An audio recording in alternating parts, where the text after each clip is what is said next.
What do you get when you cross one of the most impressively capable motorcycles, the Ducati Multistrada V4S, with some of the most fantastic roads, breathtaking scenery, and passionate riders? You get Ducati's Giro Alpino.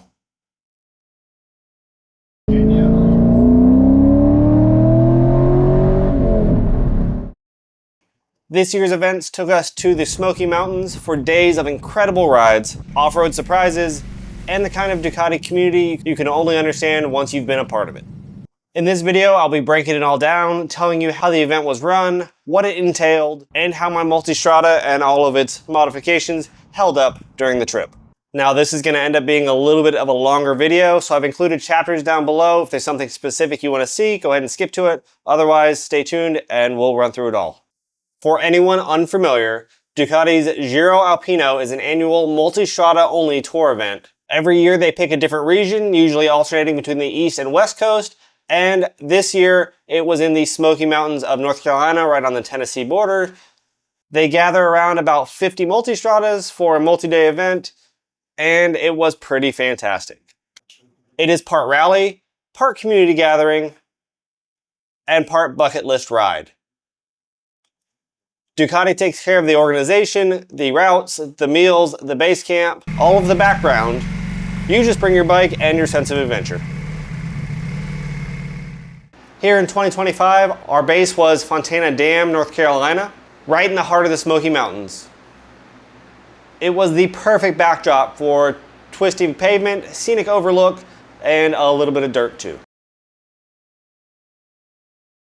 Day one was all about rolling in, checking in, and meeting fellow riders.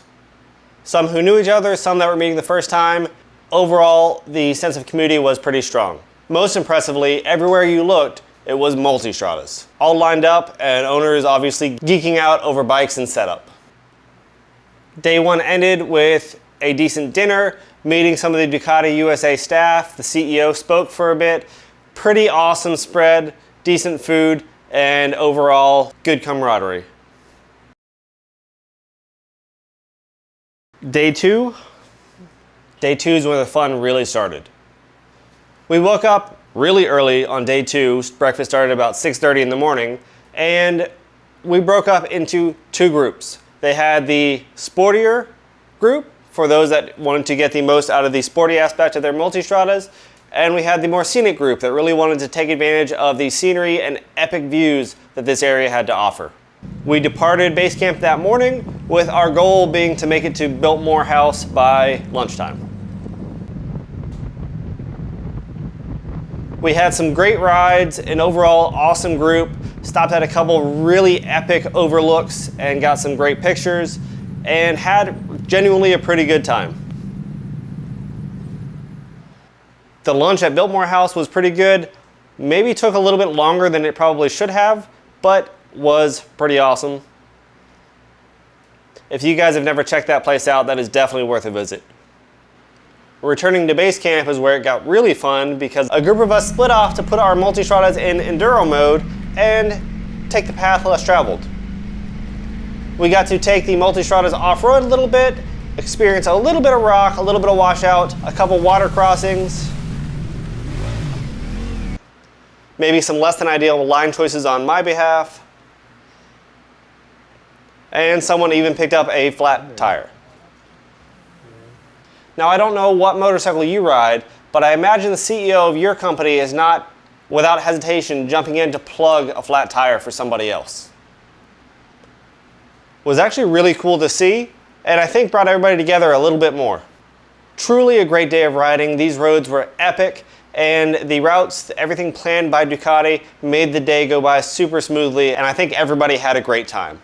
We ended with a gala dinner, which is a little fancier dinner. The food was delicious. It was pretty cool getting to sit down and eat with some of Ducati higher-ups, the Ducati USA CEO, their staff, and hear a little bit about how the company's run, hear a little bit about the people behind the scenes, and overall made for a really cool experience. Day three was a little bit different. Unlike the guided tours and group sessions of day two, which were a lot of fun, day three was a little bit more do what you want sort of thing. There was a scavenger hunt that was set up that had a list of different destinations and some point values for each one. And the idea was that you could either go alone or team up and attempt to get photos with your Multistrada at each of these destinations. The person that did the most, obviously, would win. Now the group sizes varied quite a bit. I decided to set out on my own to see how many I could really accomplish that day. And what I started realizing really early was each of these destinations, while pretty interesting and scenic in their own right, were set on some of the most gorgeous roads and most fun roads that the area had to offer. So throughout that day, I went through 2 tanks of gas running through. We had a time limit and trying to get through as many of these things as I could. Found some interesting sights I'd never saw before, found some fun roads that were twisty and curvy, even had to commit a little bit of light trespassing, allegedly, to get some of these done, and overall had a really fun time. We got back and I got really close to second, but ended up in 3rd place. The 1st place winner for the 2nd time in a row just blew everybody out of the water and truly gave me some inspiration for next time. Day 3 ended with a dinner that had a slideshow at the end of it. We had professional photographers with us the entire time, and some of the shots that they captured and able to get edited for us just in that short time span were truly breathtaking. Day 4 was a final breakfast and then leave when you want. Some people did some fun roads around there and used up that last day to stay in the area. Others, like myself, just used it to beeline home. And let me tell you, leaving those mountains that day, leaving the epic scenery, leaving the people, getting back to reality was very difficult. Now, let's talk about the bike. This trip was a perfect example of why this Multistrada V4 is the perfect bike to own. The amount of different scenarios we handled, from the road trip to get out there, to all the twisty switchback roads of the mountains, to the off-road sections, to the sporty sections, everything in between. The Multistrada just handles it all so well. I've ridden bikes before that are capable of doing everything, but to do it well is something rare and something I've not really found before. On pavement, this thing is an absolute missile. The way it carves those mountain roads is just incredible. On gravel and off-road, Enduro mode does its job, even if my suspension settings and sometimes line choices didn't always do me favors. It did bottom out once in a rut and pop the wheel up off the ground, a little bit sideways, but stayed overall planted. Made it through a couple water crossings.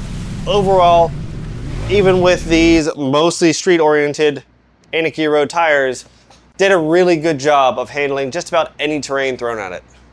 Coupled with this skyhook suspension, did a really good job of maintaining a great deal of comfort on the road trip out there, as well as adapting to both the sporty and off-road riding. Really phenomenal how Ducati has been able to tune this suspension to work in pretty much every scenario. For those of you that don't know, this is the V4S, but Ducati has a couple different versions of this bike. They have the Pikes Peak, which is a little bit more track-oriented, the RS, which is very track-oriented, and the Rally. There is the GT as well, but that's basically just this with accessories. One thing I did kind of notice while talking to people is those that have had the Pikes Peak or similar, or brought the Pikes Peak, realized if you're actually riding it on the road, there's no reason to get the Pikes Peak. Now, before you get angry in the comments, I'm not saying the Pikes Peak has no place. That is not what I'm saying. What I'm saying is the skyhook suspension and overall setup of the V4S is so good on just about any road you'll actually ride. Unless you're really seeing track time, that's where the Pikes Peak or RS really shine. The suspension, the Olin suspension, is just not as comfortable as the skyhook for road trips. If you're doing heavy mountain carving only and racetracks, maybe that's the place for it. The 17-inch front is a little bit lighter for steering and is a little bit easier to carve. But just as a whole package, for the money that you're paying and the accessories you're not getting, the V4S really is the way to go. I could just go on and on about everything I love about this motorcycle, but I've kind of already done that in my 20,000 mile review, so I'm going to stick to just reviewing some of the mods and accessories I've done for this bike and let you know, now that I have about 30,000 miles, and specifically this trip, how they worked out for me. So first I want to talk about these Denali lights. Now these are the D07 Pro Lights, which are some of the new models from Denali, and I do have the CanSmart adapter under the seat there.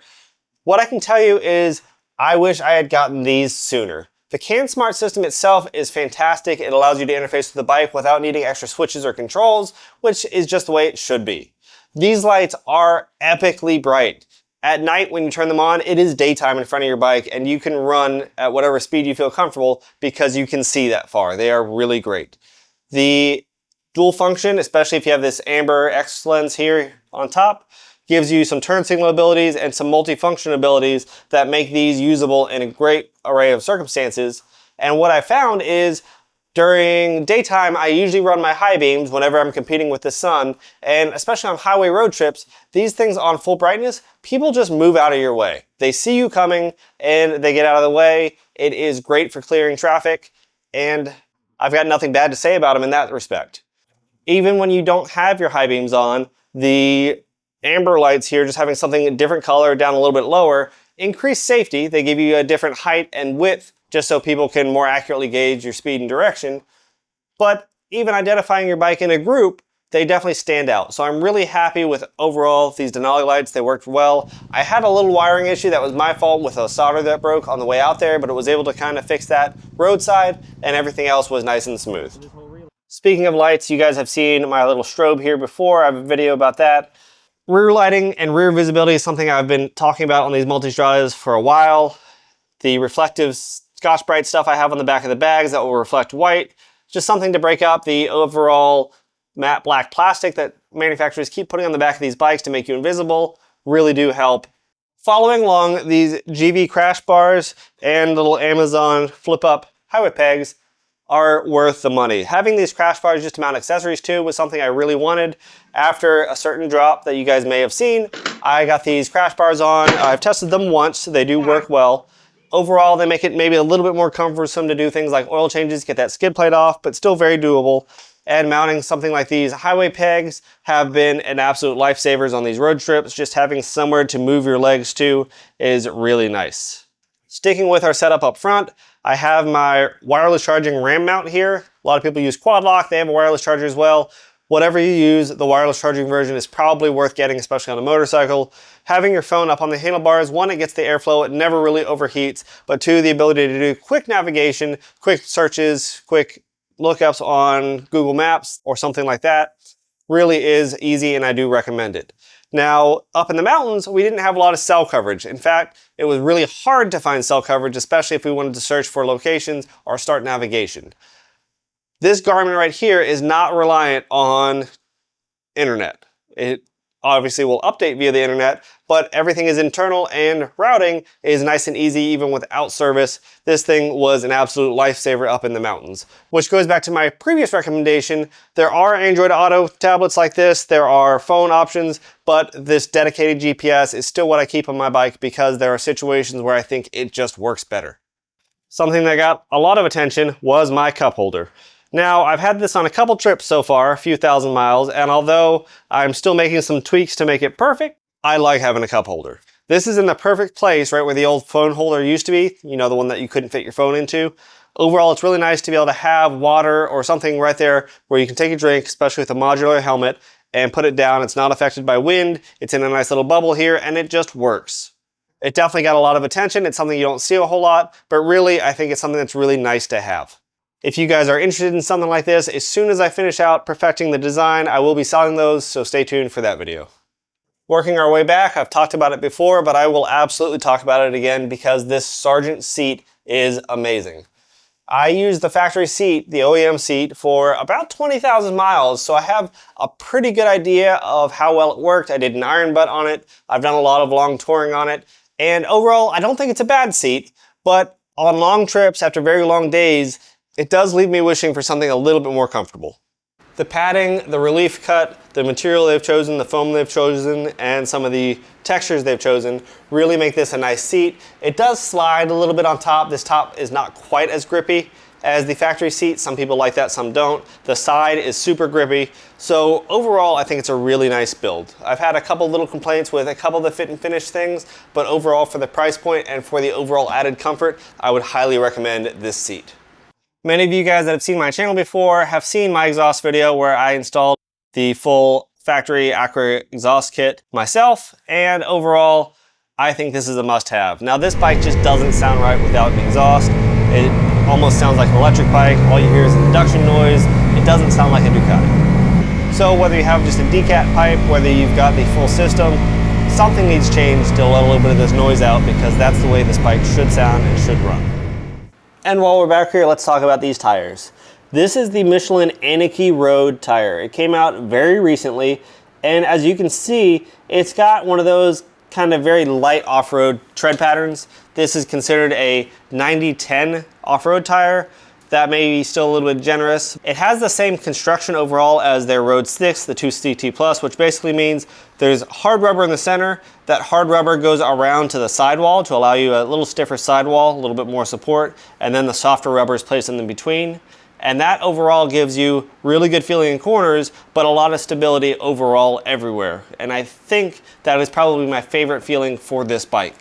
On-road, carving through the canyons, these tires grip and they're super sticky. I've had no issues whatsoever with them. And then getting to the off-road section, doing some light off-road, doing a little bit of gravel, doing some water crossings, doing some ruts, these tires just do well. Not as good as a set of, say, knobbies, but when you consider the trade-offs, they do everything well. And I think that's overall the theme of this bike, something that can just do everything and do it well. These tires complement that mission well. I'm honestly kind of at the point where I don't know if there's anything else I can do to this bike to make it better. I think I've changed just about everything that needs to be changed on this. Anything I've had a problem with, I've now changed. And overall, everything just works, and I'm super happy with it. If there's anything you guys would recommend for this bike, let me know in the comments below. But honestly, I think I'm done. So what's the verdict? This event was incredibly well organized, the riding was unforgettable, and the Multistrada lived up to his reputation as a do-it-all machine. Would I come back? Absolutely. I haven't gone in years past just because of the distance from me and a little bit of uncertainty on my part on what the event actually was. But now that I've been a part, even if it's across the country, I'm thinking I'm hooked. Everything considered, even the cost, really reasonable given all the experiences we had. When most people think of Ducati, they think of winning on a racetrack. But honestly, this is Ducati at its best. Performance, adventure, and community. So thanks for watching my recap of the 2025 Ducati Giro Alpino. If you guys have any questions about the event, about my experiences, about my bike, or any of the mods, feel free to leave me a question down in the comments below. I'll try to respond to as many as I can. Like I said, I have chapters included in this video, so if there's something specific you want to rewatch, should be down in the timeline below, easy to find. Much in the way Giro Alpino did, I'm going to end this with the photo montage of all the epic stuff that we did, at least the professional photographs. Feel free to watch and enjoy.